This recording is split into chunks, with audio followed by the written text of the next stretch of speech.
ko da za a auna ba sikeli wanda zai ɗauka.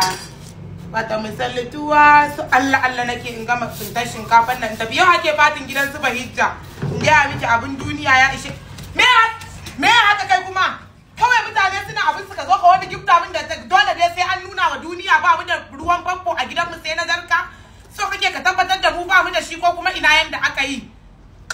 Ku ci gaba da min irin wannan ina mu'amala ta wallahi da baba dan za a gane ban tsince shinkafan nan ba wallahi da a haka zan zuba ta tsurar ta kowa ya tita da tsakuwa tunda abin haka ne. Ni bari ma in tashi in fara ɗora ruwan wanka na su da a tare bari ma in ɗauki kan ajiye wannan shegiyar tinkiyar makautan nan nayi da ita da an ajiye abu za ta shigo ta ringa cinyewa mutane. In ɗora ruwa.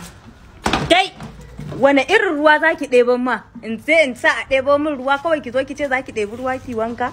Wane ruwa na ɗiba ruwan ki ne ni wallahi da na ma san ke kika kawo a siyo ruwan nan ba abin da zan ci da shi wallahi rufe min jarka ba za ki ɗebi ruwa ba. Allah ka yake mana ni na ce zan ɗebi ruwa kin ga ma ne a tam na ɗiban ruwa. Oho. In na san naki ne ma ba zan ɗaukan miki ruwa ba ki jin gaya miki me zan yi da ruwan ki.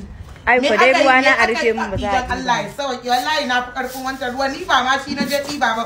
Ki jin gaya miki kwata-kwata Allah dai ya yassare min wannan talauci ta nake. Mun ja gashi wayan ji yayi Abdullahi. Haba. Allah. 1000.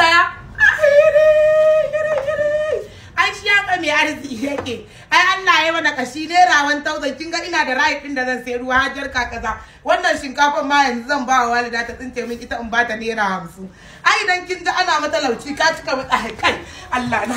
Wayo da yau zan je fati. Ai dai lokacin da Allah ki ce wa da ya Abdullahi na gode ki ce mai na gode a da kai jama'a. To yanzu bi ruwan koya. To kar Allah ya sa a bari in ga kai dan da ka karbo mun